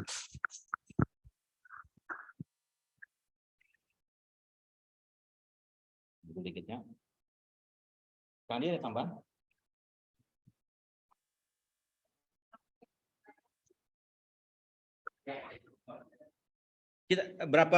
Kita sesi atau gimana, Bu?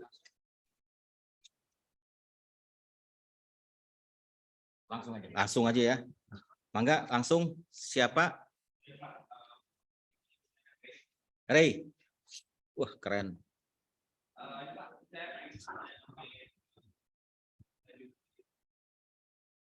Sedaya.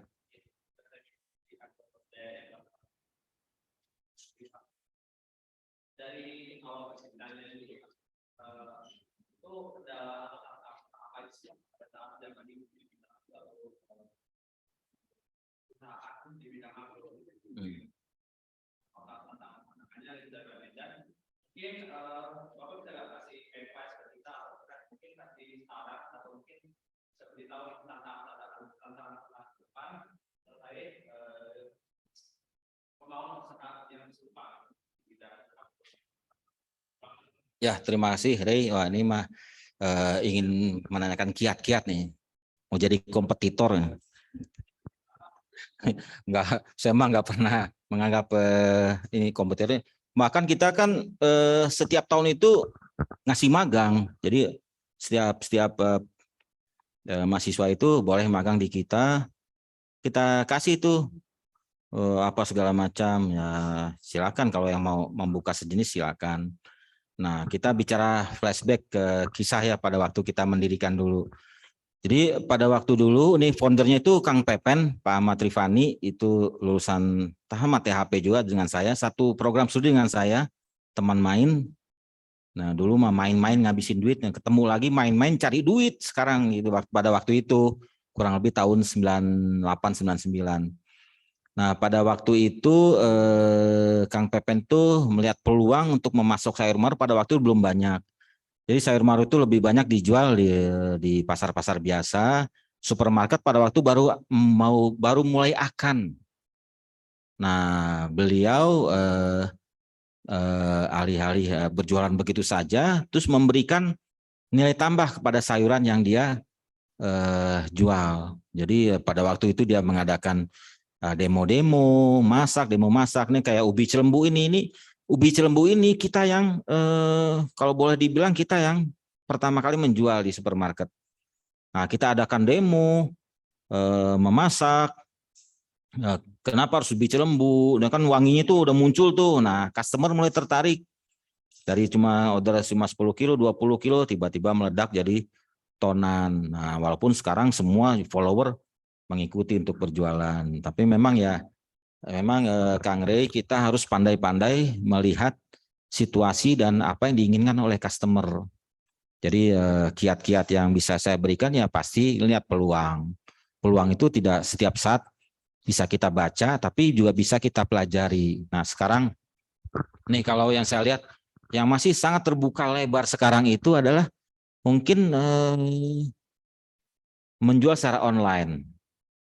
Nah, di situ kan kita bisa berjuang atau bisa berkompetisi dengan semua yang sudah ada. Kita menjual sayuran secara online, kita buka toko sendiri, Rey Farm atau Rey apa gitu, Rey Agro Sedaya kan bisa juga di situ. Nah, jual nih macam-macam. Nah, tadinya hanya menjual sayuran biasa, coba kasih polesan. Oh, sayur saya ini ditanam dengan cukup baik. Oh, saya menanam dengan hati misalkan ini.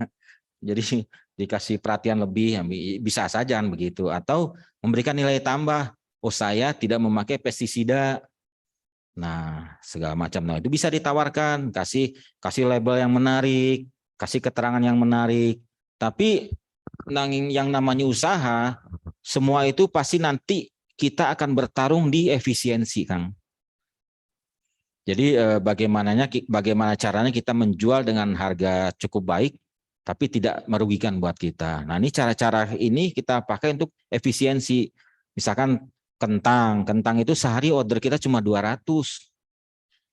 Terbayang kalau kita memesan ke petani 200, kita pasti habis di distribusi pengangkutan. Nah, kita sekali order 2 ton. Kita simpan dengan baik. Terus berarti kita sudah menghemat biaya transportasi. Nah, efisiensi itu akhirnya semua. Jadi sebenarnya dalam situasi ekonomi seperti sekarang, global seperti sekarang, semua sangat mungkin kita lakukan. Jadi kalau misalkan mengikuti jejak kita untuk masuk ke supermarket, pasti tantangannya berat. Ini sebenarnya ada sesi, saya punya sesi kalau misalkan mau membahas bagaimana berbisnis di supermarket. Tapi ya oke lah, nanti bisa kita buka sesi. Apakah di dalam kelas ini juga, apakah masih terkait dengan teknik penanganan hasil pertanian? Yang sesi kedua ya saya nggak tahu, nanti bisa kita diskusikan Bu Nurul. Nah, itu macam-macam, tuh banyak kiat-kiat untuk menghadapi supermarket. Tapi yang jelas kalau kita masuk supermarket, kita sudah banyak kendala di situ. Pertama distribusi segala macam. Nah, karena supermarket itu adalah bisnis retail. Jadi benar-benar order per toko itu benar-benar retail, Kang. Jadi ya dia cuma pesan timun 2 kilo satu toko, ada yang 5 kilo. Nah, kebayang kalau kita mengantar ke tiap toko 2 kilo, 5 kilo habis distribusi, nggak masuk hitungan. Nah, untuk pemula gitu, untuk pemula bisa juga kita bisnis online, atau bisa memanfaatkan teman-teman. Oh, nih kayak sekarang Rey punya sumber bahan baku yang cukup mumpuni. Pasti kan Kalau kita mau berjualan ya pasti kita mesti punya sumber dong, dari mana? Sumber bahan baku kita continue enggak, murah enggak, segala macam. Nah, kalau kita sudah oke, kita bisa jualan, kasih iklan, kasih gambar yang menarik. Kita bisa ke online, bisa juga memanfaatkan teman-teman. Nah, ini mudah nih pada waktu ini, pada saat musim mangga sekarang nih, mulai musim mangga. Ini saya buka nih. Kan kita kan punya WA group tuh, kayak teman-teman pasti punya tuh kan WA group SD, WA group SMP, WA group SMA, kuliah. Nah, itu coba kita manfaatkan link itu gitu. Nah, kita rekrut 1-2 orang untuk menjadi reseller lah istilahnya. Sok, lo jualin barang gua kasih 10-15%. Nah, itu kita manfaatkan. Nah, ini misalkan kita dapat tuh mangga harum manis 12.000, udah sok saya jual 20.000 ke WA grup, kan mudah itu. Ayo siapa yang mau order, kita akan kirim barangnya hari Kamis ke satu tempat gitu. Kita himpun tuh orderan. Nah, ini dalam yang saya coba lakukan ini saya sendiri yang melakukan. Dalam seminggu itu terkumpul tuh harum manis 500 kilo, karena kan banyak dia ngorder. Terus gedong gincu 500 kilo, segala macam, mangga atau udah ada order 3 ton. 3 ton kali 20.000 udah 6 juta juga. Margin 30%-nya lumayan gitu.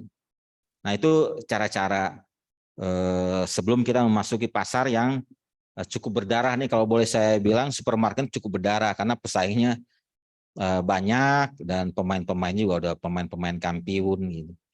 Nah, kalau untuk memulai ya kita bisa memulai dengan bisnis online. Bisnis online itu bisa kita masuk kita buka toko di Bukalapak, buka toko di Shopee atau buka toko di Tokopedia, itu kan marketplace, itu bisa kita pelajari, itu kita bisa pajang di situ. Tapi ya itu kita harus siap untuk mengantarkan barang. Tapi kalau untuk ke marketplace itu biasanya kita kerjasama dengan jasa-jasa pengantaran seperti cepat atau apa, itu kita bisa seperti itulah. Mungkin teman-teman juga ada yang udah mulai jualan kerudung online, itu kan juga sama itu. Nah, sekarang jualan sayuran online kan kurang lebih begitu. Udah sayuran pasti butuh ibu-ibu gitu. Nah, kurang lebih seperti itu. Atau manfaatkan WA grup yang ada. Ada WA ini, sok saya setiap Jumat akan mengirimkan sayuran, sok sawe nu rek order. Nah, mungkin karena temennya sekalian bantu temen nih, order ke teman sendiri kan mungkin begitu gitu. Daripada ngorder ke Bimandri, mending ngorder ke Revam aja kan, bisa aja gitu. Kurang lebih begitulah. Banyak cara, Kang. Banyak peluang. Nah, biasanya pertanyaan dasarnya, bagaimana Kang dengan modal? Nah, biasanya ya pasti begitu. Nah, modal itu bisa kita cerita lagi di kita nih, waktu kita memulai usaha. Waktu kita memulai usaha, kita tidak bisa dibiayai oleh bank karena usaha kita masih kecil dan segala macam, terus aset juga nggak ada. Yang kita manfaatkan apa? Karena kita sudah mulai ada permintaan pasar, kita bukalah ke teman-teman.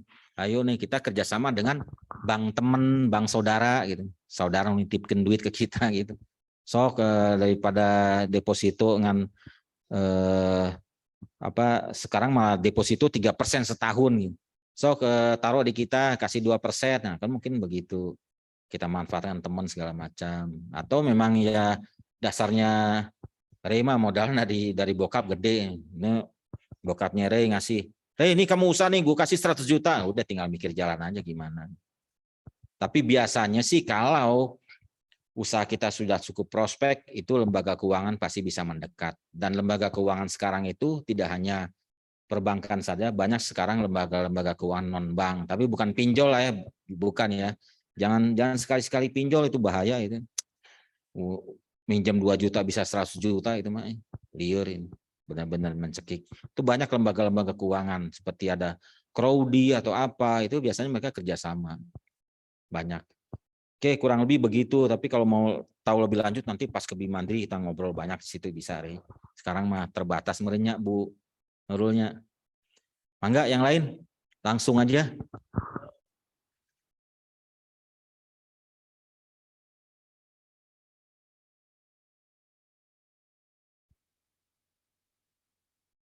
Ya, siap.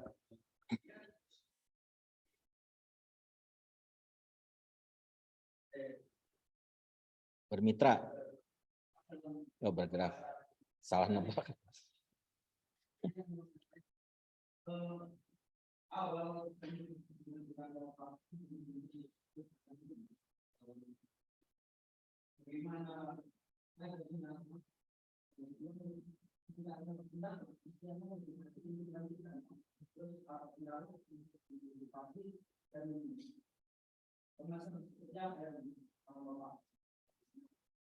Ya, terima kasih. Siapa namanya?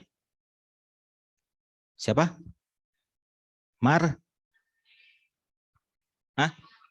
Martin. Wah, dari Sumatera ya?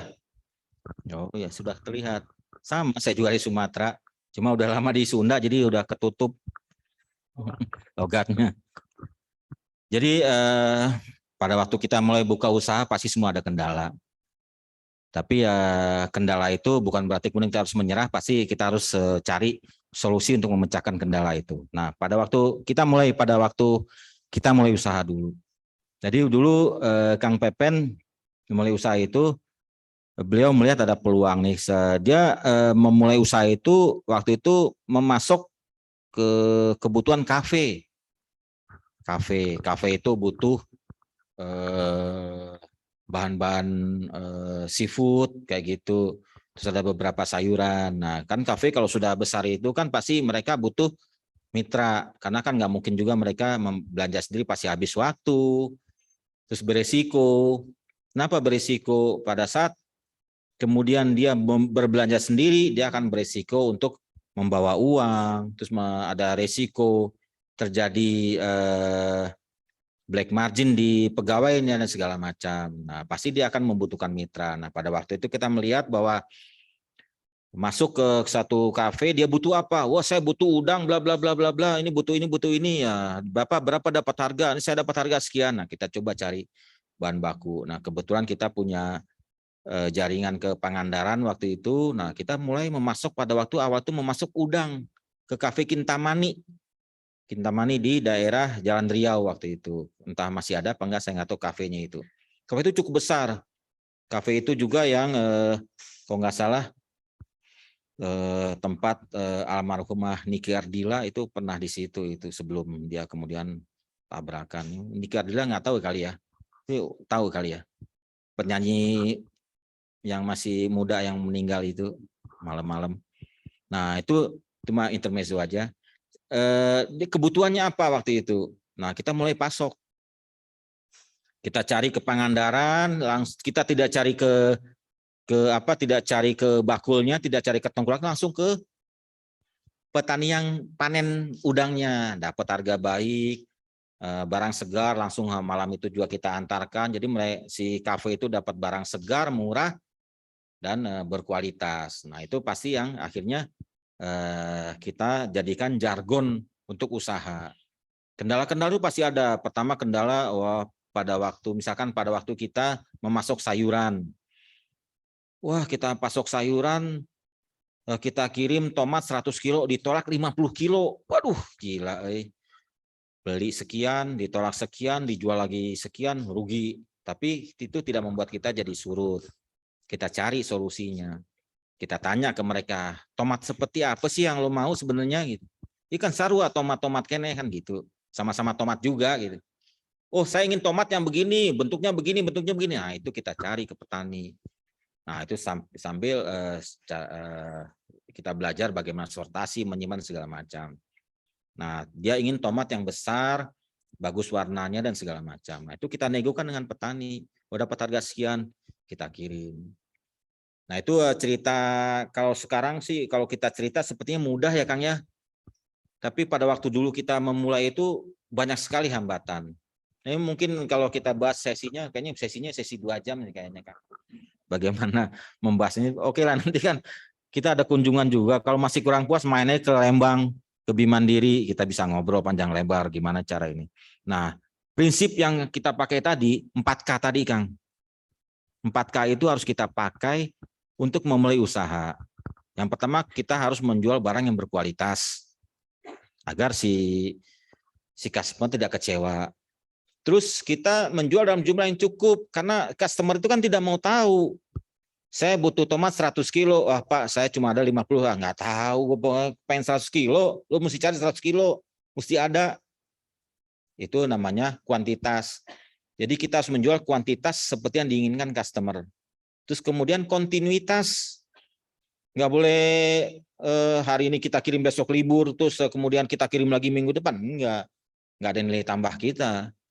Jadi kita harus berpikir bahwa bagaimana kita mesti punya sumber yang selalu ada setiap saat. Nah itu mungkin yang kita sebut kalau istilah di ekonomi itu adalah supply chain management. Jadi bagaimana membuat rantai pengadaan bahan baku yang berkesinambungan. Nah yang terakhir itu komitmen. Jangan ujuk-ujuk sekarang harga tiba-tiba tomat naik kita nggak kirim. Kita kan berhitung keuntungan itu kan setahun, tidak sehari 2 hari. Hari ini kita rugi, oke. Karena kita tadinya tomat 5.000, tiba-tiba tomat melonjak jadi 7.000, wah rugi nih hari ini. Tapi besok tiba-tiba turun 3.000, wah untung jadi gede dong karena kita jual 8.000. Nah, kurang lebih seperti itu. Kita hitung tahunan, kita analisa. Sebulan itu masih untung nggak? Masih untung ke Harti ya jalan, kalau enggak ya sudah selesai. Ya karena namanya usaha kan mesti ujung-ujungnya kan adalah hasil ya. Kalau usaha cuma asal usaha ya mungkin yayasan kali, amal aja gitu. Nah kurang lebih gitu. Tapi kalau mau tahu panjang lebar nanti di sana Kang Martin, Bang Martin nih dari Medan. Nih. Orang Batak. Oh, sukunya?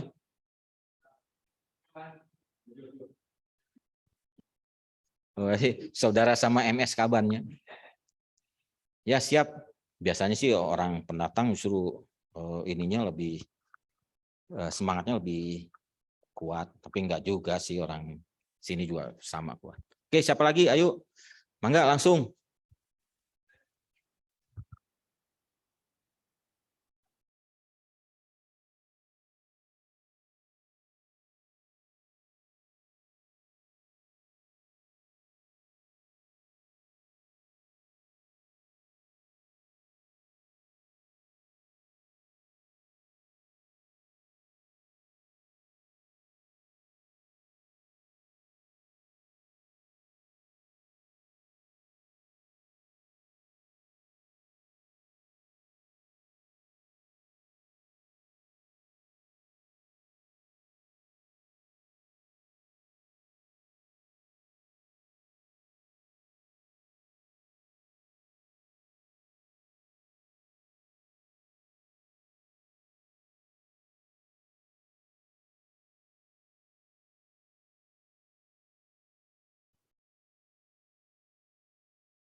Oke, terima kasih Kang siapa? Hari Tonang. Ya ini mungkin terkait dengan mata kuliah satu lagi nih keamanan pangan. Ada juga nih mata kuliah satu lagi yang saya juga diminta ngisi nih keamanan pangan. Nah ini keamanan pangan ini memang menjadi isu yang sensitif sekarang gitu, menarik untuk dipelajari karena sekarang orang semakin peduli dengan kesehatan. Nah khusus untuk kita karena kita ini dinamakan adalah supplier sayuran segar, fresh product gitu. Jadi kita tidak memakai bahan tambahan apapun. Nah ini kunci-kuncinya tadi sudah kita jelaskan bahwa untuk menangani hasil pertanian itu benar-benar kita mulai itu dari pertama kita pemanenan. Jadi barang-barang yang kita pasarkan itu barang-barang hasil panen yang segar. Jadi kita kirim malam ini, nah ini kerja kita ya. Kita kerja mulai pagi ini, kita menghimpun barang, kita kemas, kita olah dan segala macam. Nanti malam kita kirim. besok pagi itu sudah sampai di supermarket, mereka sudah pajang. Nah, itu bagaimana kita berpacu dengan waktu agar barang-barang yang kita kirim itu masih fresh, sangat fresh, segar gitu. Nah, ini kita tidak diperbolehkan memakai bahan-bahan tambahan karena begitu ketahuan, wah itu hukumannya berat banget itu, Kang. Baik hukuman dari pihak supermarket itu sendiri maupun dari konsumen maupun dari pemerintah sendiri. Nah, jadi memang benar-benar murni kita lakukan yang kita namakan tadi teknik penanganan hasil pertanian. Nah, ini juga kita, nah itu tadi kemasan-kemasan ini kita pakai, ini bukan hanya sekedar kemasan terlihat cantik, tidak, tapi ini melindungi produk. Nah, ini kan seperti ini tomat cherry kita pasang di kemasan yang terlindung, itu agar dia tidak terkena benturan. Terus kemudian ada bolongan nih, itu agar dia tetap bisa bernafas. Karena kalau ini tertutup, ini pasti akan terus respirasi, kemudian mengembun, basah, rusak. Nah, ini teknik-teknik ini memang harus kita pelajari. Terus ada juga yang memakai, nah ini wrapping. Ini plastiknya bukan asal plastik, ini plastik wrapping, plastik berpori. Jadi dia tetap masih bisa bernafas. Nah, ini coba kita lihat. Ini seharian dia tidak berembun, kan? Kan kalau kita lihat nih kan produk pertanian ini kan masih respirasi ya, masih bernafas. Nah, kalau dia tertutup pasti akan berembun. Nah, ini kita pakai plastik khusus, plastik wrapping namanya. Jadi mereka tidak berembun. Nah, ini pemilihan-pemilihan kemasan, pemilihan-pemilihan tempat segala itu kita ketahui agar kita tidak kena isu kita memakai hormon-hormon tambahan. Juga petani juga itu tidak boleh tuh memakai hormon-hormon kayak begitu. Nah, itu next di mata kuliah yang lain tuh namanya keamanan pangan, itu kita ada namanya PSAT. Itu sertifikat yang sekarang diwajibkan oleh Kementan yang harus dipunya oleh supplier sayuran seperti kita. Itu singkatan dari apa, Kang Ri? Pangan segar asal tanaman. Nah, itu benar-benar itu di treasure tuh dicek dari mana tanamannya, sebagaimana kandungannya, terus bagaimana sistem pengolahannya di gudang, sampai keluarlah sertifikat. Nah, kalau kita sudah punya sertifikat ya berarti kita sudah bisa menjaminkan ke customer kita bahwa kita sudah mengikuti standar-standar keamanan pangan yang dikehendaki. Walaupun setelah itu mungkin habis itu nakal deh, itu mah terserah mereka ya. Jadi mereka cuma bagus pada saat sertifikat, setelah sertifikat kacau lah ya, cuma kalau ketahuan ya itu tanggung jawab sendiri. Tapi intinya kita tidak ada penambahan zat-zat apapun karena kita benar-benar menjual produk fresh. Jadi makanya penyimpanan itu kita lihat seperti kentang ini masih sangat mungkin kita simpan seminggu. Itu disimpannya juga penyimpanannya mesti kita tahu karena penyimpanan kentang ini atau umbi ini tidak boleh kena sinar matahari. Jadi kita mesti simpan di tempat kering yang gelap. Kenapa coba? Ada yang tahu? Kenapa kentang ini tidak boleh kena sinar matahari pada saat penyimpanan? Nah, karena pada saat penyimpanan kita kena sinar matahari, nanti dia akan berubah nih. Jadi warna hijau. Coba kentang lihat kan ada hijau-hijau. Nah, itu sudah beracun ya, Kang ya. Nah, penyimpanannya kita mesti tahu. Nah, disitulah kita perlu belajarnya teknik penanganan hasil pertanian. Kita mesti tahu karakteristik hasil pertaniannya seperti apa, bagaimana penyimpanan, bagaimana pengolahan dan pengiriman. Itu benar-benar kita harus tahu. Nah, seperti apa ya? Nah, ini kayak tomat ini wah, kita dengerin dulu ya. Sebentar, kita cut sebentar. Tapi kurang lebih sudah menjawab bukan, Kang? Udah ya. Oke, nanti setelah azan mungkin kita sambung lagi. Siapa yang mau bertanya, mangga silakan. Di ini aja, siapa yang kira-kira mau bertanya?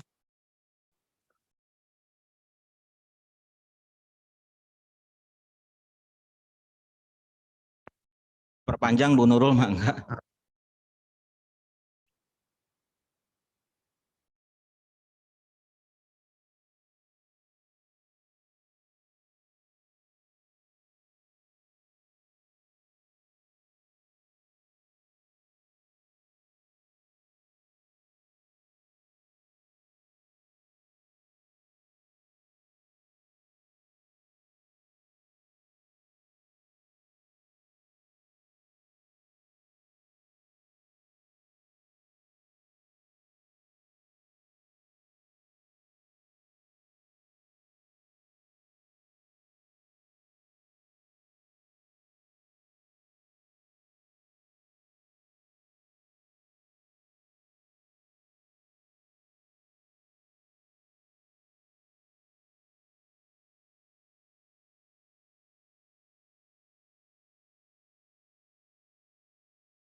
Ada tambahan dari saya, Bu Dekan pernah ke Bimandiri, udah cukup lama ya, pas beliau baru dekan kalau nggak salah. Jadi ini menyangkut materi nih teman-teman.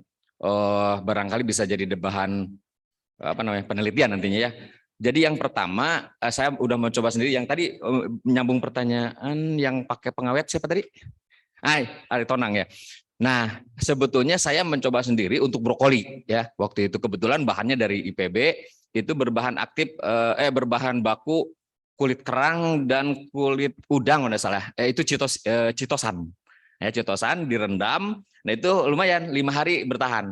Nah ini saya sampaikan ke Ibu Dekan waktu itu. Jika ada materi-materi di EPTIP gitu ya yang menyangkut untuk apakah coating atau apa untuk meningkatkan daya tahan brokoli itu sebetulnya. Itu bisa jadi bahan penelitian atau apa nanti. Yang kedua, untuk sayuran daun ya, beberapa sayuran daun ketika datang dari petani dicuci dan basah.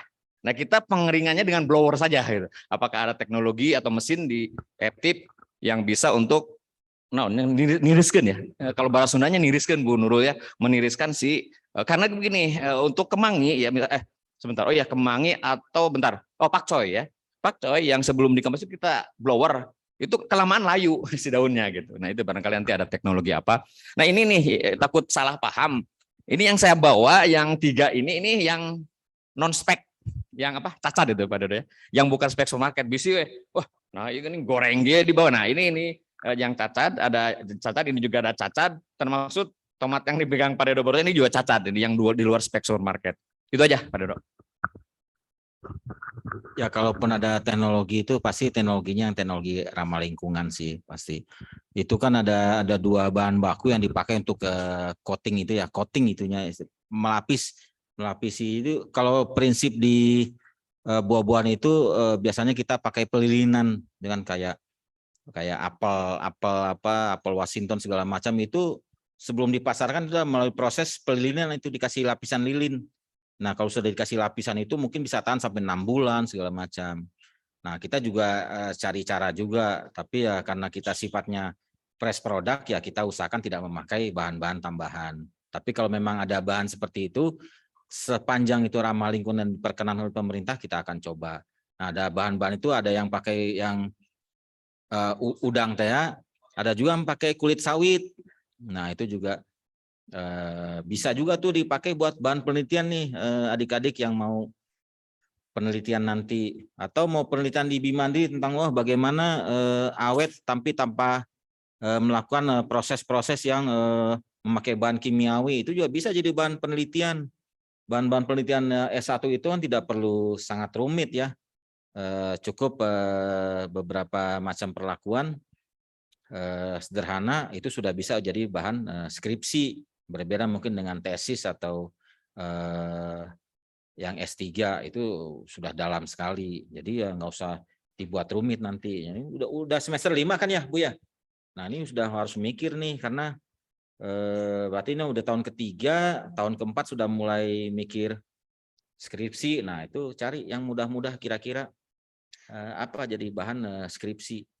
Apakah mungkin mau skripsi tentang Bimandiri, mangga silakan. Tapi terlalu rumit kalau satu perusahaan ya. Mungkin satu bagian. Oh, bagaimana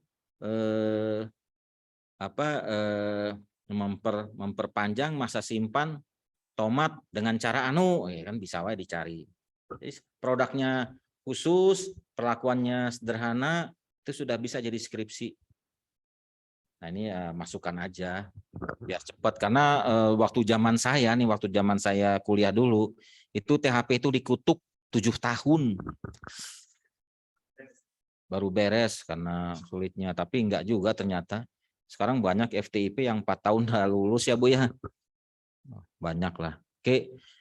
Kalau ada lagi mangga silakan. Siapa? Oh, di Zoom. Gimana caranya saya?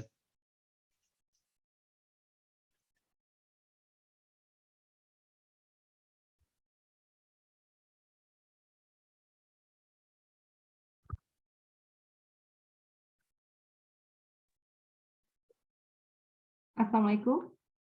Apakah terdengar suaranya, Kang Sandedo? Ya, halo. Iya. Dengan saya Pak Sandredo. Ya, Oke, siap, Mangga. iya. Ya, terima kasih sekali sudah mengisi kegiatan hari ini tentang praktisi mengajar teknik penanganan hasil pertanian. Ada beberapa pertanyaan, boleh ya Kang Sandredo? Yang pertama, tadi terkait teknik penanganan hasil pertanian yang sudah disampaikan tadi, dari mulai bagaimana memanen sampai mendistribusikan dan mendapatkan bagaimana mendapatkan hasil dari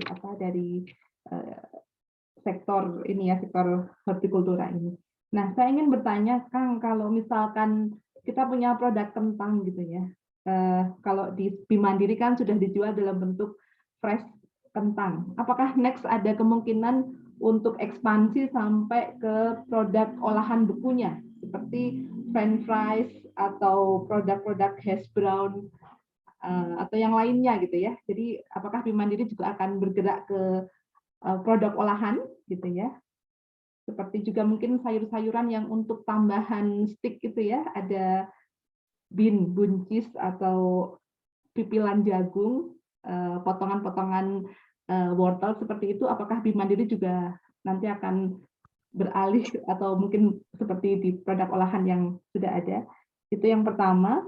Kemudian yang kedua, mengenai penanganan waste-nya. Jadi dalam packing house di Bimandiri mungkin ada proses trimming atau mungkin sortasi produk-produk yang off grade gitu ya. Nah, itu kira-kira dijadikan apa ya kalau misalkan produk segar seperti ini, apakah diolah menjadi pupuk atau mungkin dijadikan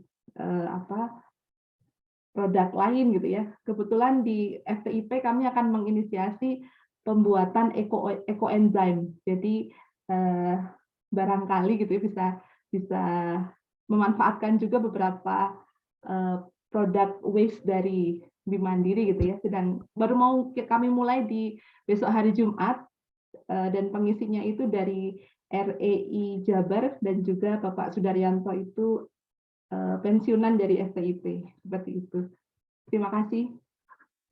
Ya, terima kasih Bu Widya. Memang sih di Bimandiri itu kita terdaftar sebagai supplier fresh product. Jadi kita hanya menjual produk-produk segar. Tapi sebenarnya untuk saat sekarang tidak menutup kemungkinan untuk berkiprah ke produk-produk olahan. Nah, itu kita mungkin bisa kita pasarkan tidak melalui supermarket mungkin, tapi ke jalur online, karena sekarang juga banyak sekali toko-toko online yang membuka produk fresh maupun produk olahan fresh seperti Tokopedia, Bukalapak, apa itu mereka membuka lebar-lebar untuk ke semua produk olahan atau apapun yang bisa dijual. Itu sangat mungkin, Bu. Memang pernah kita lontarkan ke forum komisaris untuk kita pengembangan. Jadi mungkin kita juga akan mengembangkan produk-produk setelah fresh ini. Mungkin yang baru terpikir dalam waktu dekat, kita mungkin coba akan mulai memasarkan atau mulai berpikir bagaimana menjual produk-produk yang sudah siap olah. Jadi wortel yang sudah dirajang, dibersihkan, divakum. Jadi ibu-ibu itu nanti memasak itu tidak lagi wortel mesti saya rajang lagi, mesti apa segala macam. Nah, itu semua sudah siap olah gitu. Nah, ini gunanya memang ini membuat nilai tambah kepada produk tersebut. Tapi sebenarnya kita juga bisa memanfaatkan produk-produk off grade. Karena itu produknya itu di-cut, diolah. Tadi kan kita tidak perlu wortel-wortel yang bagus-bagus, yang panjang-panjang itu, gitu. Yang bengkok, yang terpotong itu bisa kita pakai. Nah, itu mungkin ke depannya mungkin akan seperti itu. Tapi kalau memang Ibu punya produk-produk olahan, coba nanti bisa kita tawarkan ke toko-toko online. Paling supermarket kita tidak punya kontrak untuk itu. Nah, terus yang kedua, kita itu membeli produk-produk dari petani itu hanya yang sesuai spek kita. Jadi ya itu yang kita bayar. Nah, yang tolakannya off-grade itu kembali kepada mereka. Atau kalau kita membeli barang itu abres gitu, jadi all grade, nah itu ya otomatis yang tidak terpakai ya kita jual ke pasar becek. Nah itu memang kalau misalkan FTIP mau bekerja sama dengan kita untuk memanfaatkan produk-produk off-grade itu, silahkan Bu, sangat terbuka sekali kami untuk bekerja sama memanfaatkan produk off-grade tersebut. Itu banyak sekali itu kayak kol itu kan banyak potongan-potongannya itu dimanfaatkan oleh karyawan untuk dijual tuh ke tukang bala-bala biasanya. Kol-kol yang sudah di kope itu kan, karena kol yang kita kirim itu kan benar-benar bersih putih gitu. Itu mungkin dari satu biji kol itu mungkin ada 3-4 lembar yang terkope. Nah, kebayang kalau ada 200 kilo, berarti ada sekitar 800 kopean. Nah, itu silakan mau dimanfaatkan. Itu juga ada produk sawi, atau berlaku juga wortel dan segala macam, itu banyak produk off-grade-nya. Baik yang kita punya maupun yang dipunya oleh petani. Petani kalau misalkan ada yang memasang produk off-grade tersebut, wah mereka alhamdulillah sekali Bu, walaupun pada saat kita membeli harga kualitas A itu pasti sangat berbeda dengan abres yang mereka pasarkan ke pasar umum gitu. Itu sudah kita sudah kasih insentif harga agar mereka tidak rugi menjual kualitas A kepada kita. Kurang lebih begitu Bu Widya. Mangga ada lagi Ibu Nurul? Terima kasih Pak Sandrito. Zoom lagi.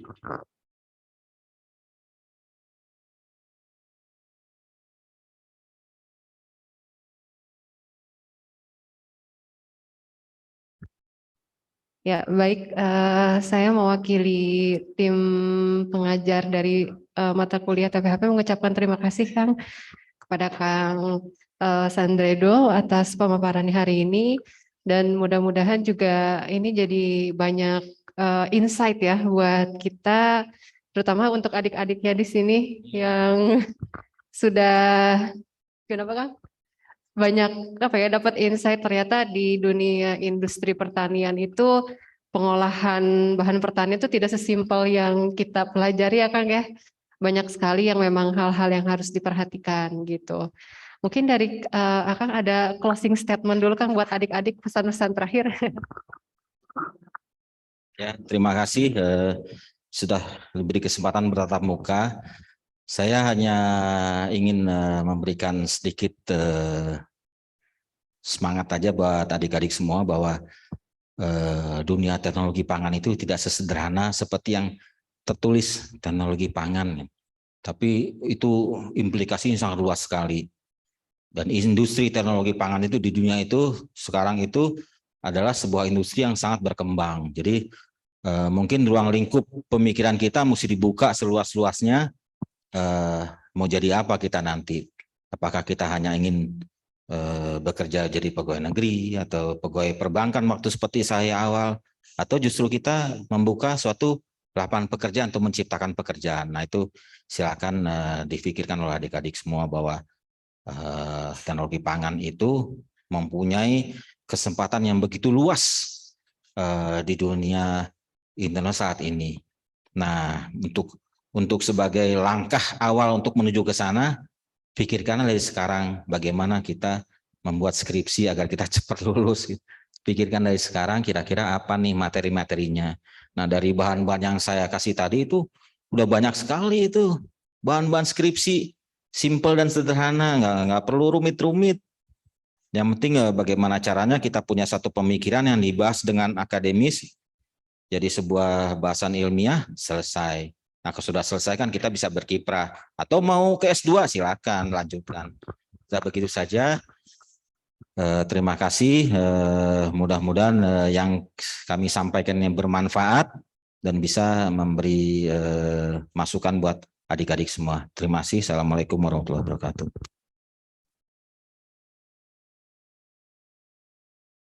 Aplaus dulu ya buat Kang Sandredo. Mungkin sebelum ditutup kita foto bareng dulu Kang. Iya, sebentar, foto barengnya kayaknya mungkin yang teman-teman sebelah sini pindah ke sini ya. Jadi saya minta satu orang nanti ada bisa fotoin dari sini.